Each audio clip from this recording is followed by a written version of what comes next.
am officially running for President of the United States. When Donald Trump first ran for president leading up to the 2016 election, he was the one among all the bad Republican candidates that I most didn't want to win the nomination. This was the case for many conservatives and other red voters. He was childish in the debates, arrogant, and obnoxiously rude. But as unlikable as he was, that wasn't the main reason I didn't want him to be the nominee. Because personality isn't what matters in elections. What matters is how they will perform their job, doing their part in running the country. And so most importantly, many red voters didn't want him to be the Republican nominee because, based on his past, we didn't trust that he would be a real conservative. In reality, while he certainly never won me over to the point of being a big fan of the obnoxious side of his public persona, his actual work and his role as president ended up being the best of my entire lifetime. Not that that's all that high of a bar, I suppose. And that's what matters. Not which person do you find the most charming, but which policies are best in the office of president. And if it were based on likability, who would anyone be kidding by claiming that the opposition meets that requirement any better? But it doesn't even matter. If you had to choose one candidate who had zero charisma and was offensive, but had a hugely positive impact on domestic and foreign policy compared to a super charming candidate that would destroy society, it couldn't be more clear that the first one should be chosen as president. The winner of an election and their personality won't be in your life any more than you want them to, but their policies will. And Donald Trump has better policies. It should really be as simple as that. Would you have done something differently than President Biden during the past 4 years? There is not a thing that comes to mind. I have no idea why people think of presidential elections based on popularity or how much they like the person. That's completely irrelevant to the laws they'll put in place. That's what'll actually be different about the outcome of an election. In 2016, left-winger Rebecca Solnit said this: "I think of voting as a chess move, not a Valentine. It's just a little part of the picture of how we make the world." Earlier this year, right-winger Charlie Kirk shared an adjusted version of the quote.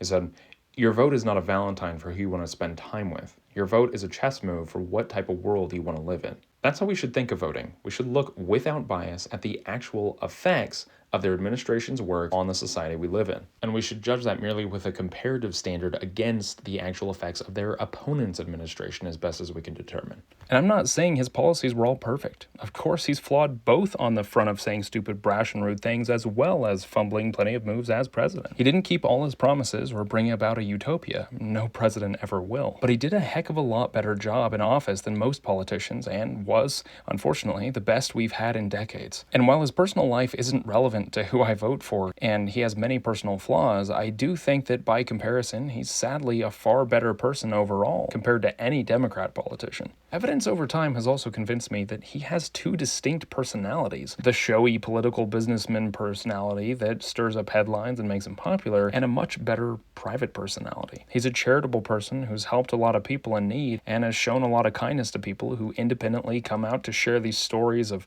what he did for them, which he never revealed publicly himself. Presidents make a huge salary, and he chose to have his sent to programs that he'd supposedly believed would be better for the country. And over time, I've become convinced he cares about that. He's chosen to continue subjecting himself to a decade of never-ending egregious slander, with likely hundreds of millions, if not billions of people believing blatant lies about him. I'm being told time and time again that Donald Trump is very homophobic and bigoted. The whole time he's having gay weddings at his house. Like, these are quite literally my friends John and Dan, who had a gay wedding at Trump's house, yet he's extremely homophobic and bigoted. It doesn't line up for me. And demonizing him far beyond anything his worst flaws and mistakes actually deserve. And he has no need to. He hasn't gained anything specially or personally for the effort. He was already extremely rich and super famous and well beloved by huge numbers of people decades before he ran for president. It is my esteemed pleasure to introduce Mr. and Mrs. Donald Trump. Mr. Donald! Oh my God! It's an honor to meet you. Ron said his client had a rich uncle, but Donald Trump. I like keeping a low profile. Suddenly, he became one of the most hated people in the world as the media, including his longtime former fans, dedicated themselves to slandering him and creating a false image that most of the world now believes in, all due to misleading headlines and social media culture and the heuristic of assuming something is true the more we hear it. People that were very fine people on both sides, You had people, and I'm not talking about the neo-Nazis and the white nationalists, because they should be condemned totally. But you had many people in that group other than neo-Nazis and white nationalists, okay? You've got David Duke just joined, a bigot, a racist, a problem. And the white supremacist movement supporting you. Do you have any words for that? Well, I disavow. David Duke endorsed me. I disavow. I've disavowed David Duke all weekend long, and obviously it's never enough. Are you prepared right now to make a clear and unequivocal statement renouncing the support of all white supremacists?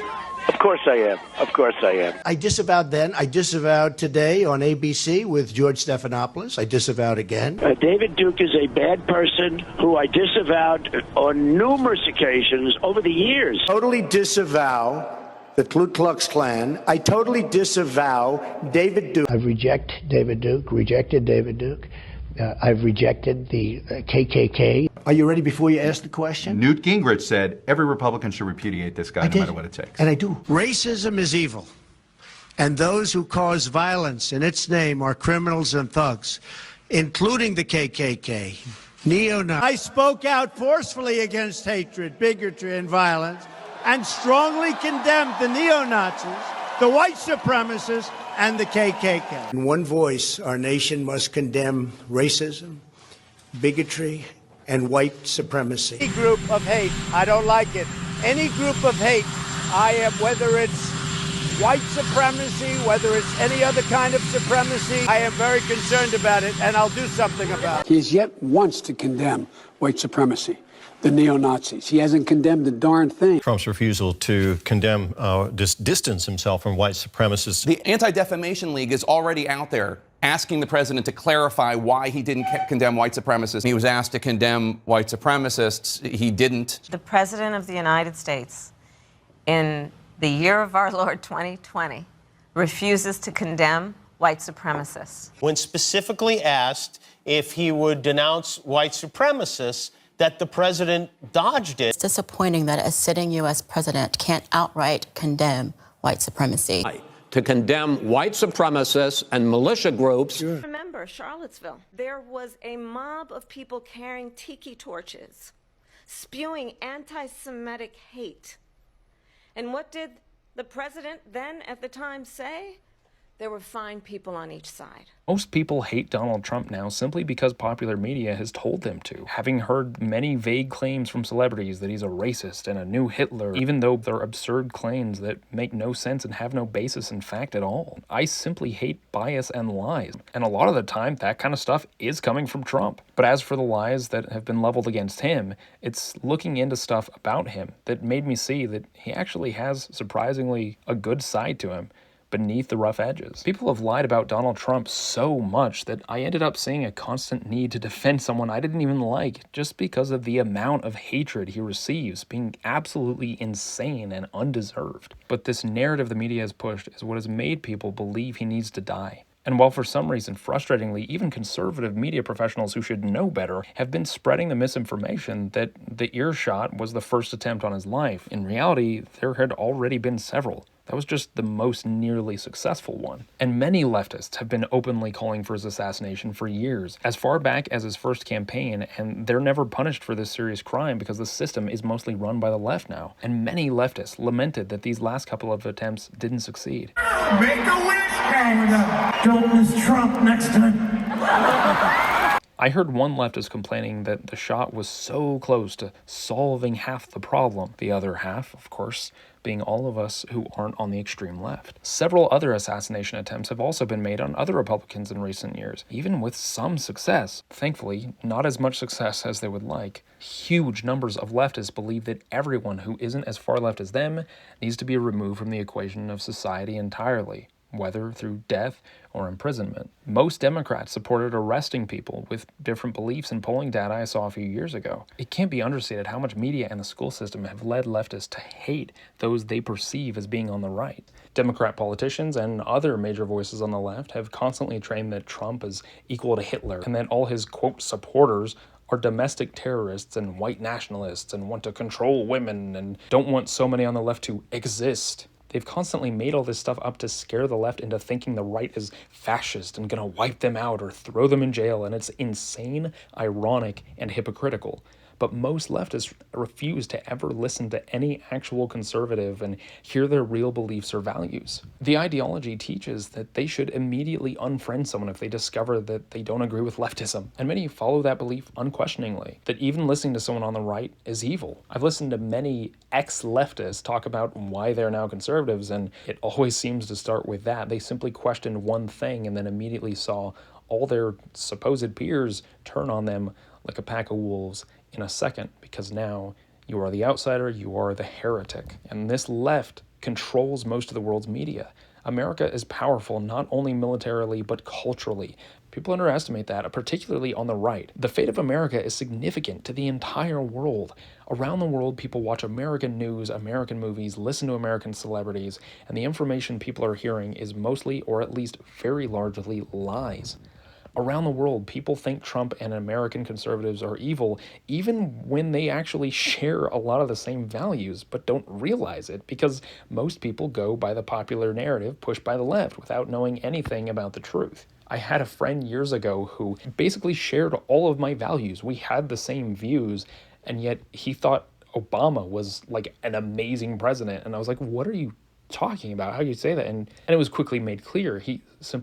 He's been told by the media constantly that he's amazing. So I thought that's a great president. If he knew anything about his values, he actually would have totally been against him. And the same thing with Trump. I've had friends that thought Trump was some evil, horrible person, even though when they express their values, they have a lot of the same values as Trump and way more of his values than they do the Democrat politicians. It's wild. And the effectiveness of the propaganda saddens me greatly, but specifically because of the evil, intentional deception, and massive damage done by the Democrat platform and leftist ideology, the policies put in place and endorsed by Democrats like Kamala Harris. I am impassioned to fight against leftism to whatever degree that I can, so that this world can be at least a little better off. And despite my differences with him personally, I find the fact that Donald Trump has willingly traded in his beloved fame for instead becoming public enemy #1 and knowingly pushing through that and running for office again 2 more times anyway, despite already having survived multiple assassination attempts, and even after getting his ear shot, still not backing down and putting his fist in the air while his face was bloody from almost having been killed by a margin of inches, to say fight, fight, fight is impressive to me. He doesn't stop, even though it's cost him so much. People have repeatedly tried to slander, impeach, imprison, and kill him. And he knows he's the left's biggest target, maybe the world's biggest target, certainly the prime target of the most powerful governments in the world. And he's an old man who could have easily retreated to a peaceful life to enjoy all his wealth. But instead, he voluntarily pushes forward through hell, and I've become convinced it is in order to try to do what he believes he can to save this country, from his perspective. And I find that admirable, despite not agreeing with him on everything, or liking the way he talks or handles every interaction. But Kamala doesn't have any of that. She does exhibit a lot of the bad behaviors of Trump, like pushing false narratives, being brash, rude, significantly worse with words even, but she doesn't have any of the good qualities. With her, you only get the bad, the hatred, the racism, the division, the general societal ruin. The choice couldn't be easier to me. Donald is the only sane choice we actually have to vote for. It's one or the other. That's unfortunately all we get in this country. 2 actual choices that have any chance at all. So even though Donald isn't perfect, given the options, he might as well be. And he's a lot closer than any living president I've seen so far.